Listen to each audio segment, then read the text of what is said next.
Sveiki, mėlyjeji Sporto TV ir Lietuvos moterų krepšinio lygos gerbėjai. Šiandien man labai džiugu pristatyti, jog pradedame naująją rubriką, kurios metu apžvelgsime komandų rūbinės. Ir šiuo metu esame prie Lietuvos moterų krepšinio lygos komandos Hoptrans Sirenos rūbinės ir mes netrukus įeisime į vidų ir pasižiūrėsime, kokios paslaptys slypi už šių durų. Tai keliaujame.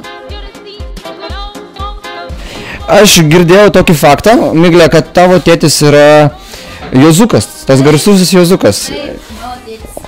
Šiaip visko labai panašiai tėti. Tėčio kopija. Tėčio kopija. Taip. Gyvenimo būdų, nežinau, linksmumų. Iš tikrųjų sunku kalbėti kažkaip, bet šiaip visi sako, kad labai panašus. Komandoje žaidžia ir užsieniečių, ar ne? Turime vieną. Turime tokią. Turime Elę, ar ne? Elę, taip. Iš Estijos. What can you say in Lithuanian? Can you show your language knowledge?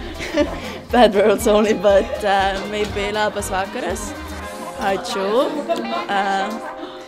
Just usual words like aš noriu valgyti or something like that. Okay.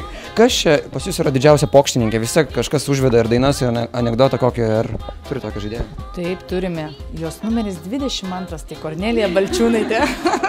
Kornelija, tai čia ar tiesa, kad tu esi ta komandos varomoji linksmoji ašis? Nu, galbūt, nežinau. Dar yra, ne, bet dainų. Baig. Ne, pas mus yra, dviese esam tokios pokštininkės, tik va dabar jos gaila nėra. Koks čia repertuaras dažniausiai dainų skamba Hoptrans Sirenų rūbinėse? Jordanas. Tik Jordanų? Ne, įvairių, bet... Vladai irgi turim dainininkė. Kai jūs traukia kartais, nesakytum, pažink. Būna pasitaiko.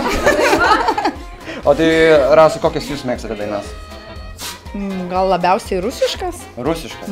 Nu va, tai O Bože, ką... galima išgirsti visokių kalbų, ar ne? Ar būna, kad ir padaužote spinteles, sulaukite velnių iš Garliavos sporto rūmų administracijos? Ne, dar neteko šiaip. Palyginam, jeigu įlenkiam. Ai, mažai tų pralaimėjimų.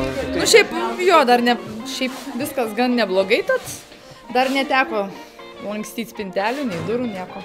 Paspiriam, jeigu ką, nepraeinam, jo. O gal turi dar kažkokių tradicijų? Nu, turim, įsteigiam tokią knygelę, pliusų, minusų turim.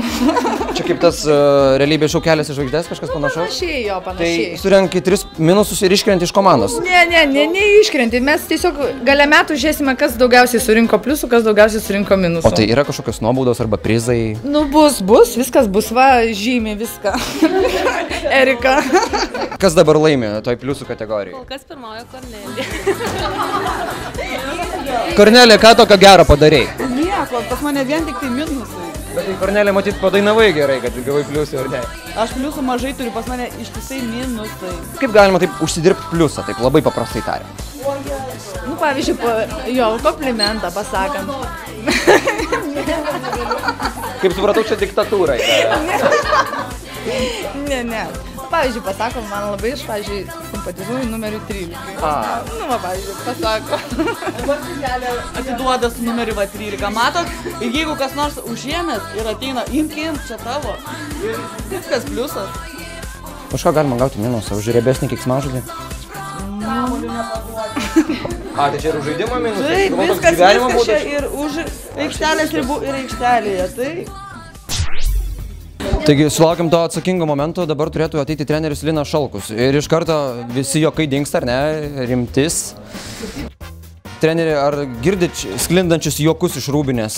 Ir kai ateinat, jie nutils ar nenutils? Nesiklausau. Nesiklausau? Ne, aš nesiklausau. O gal jūs kažką numetat tokį anekdotą? Ne, niekada. Niekada, tik apie rungtynės. Niekada pas mus viskas rimtai, žinau. Miglė, kažką kitas sako. Aš sakau, kad treneris kalba anekdotais.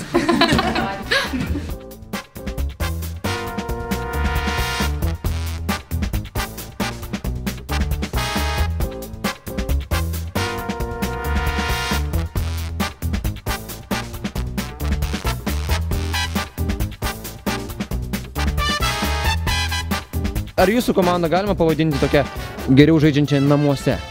Išimtinai, ar nelabai? Ne, nes mes visą laiką žaidžiame kaip svečiuose. Kaip su jumis? Tai gal liepia žiūrovam neateiti tada? Ne, nu tiesiog mes čia, mes treniruojamės vieną kartą į savaitę čia prieš rungtynes, tai toks kaip ir... Negaliu pavadinti, kad yra tai namų salė, kurioje mes daug praleidžiame laiko. Tikrai.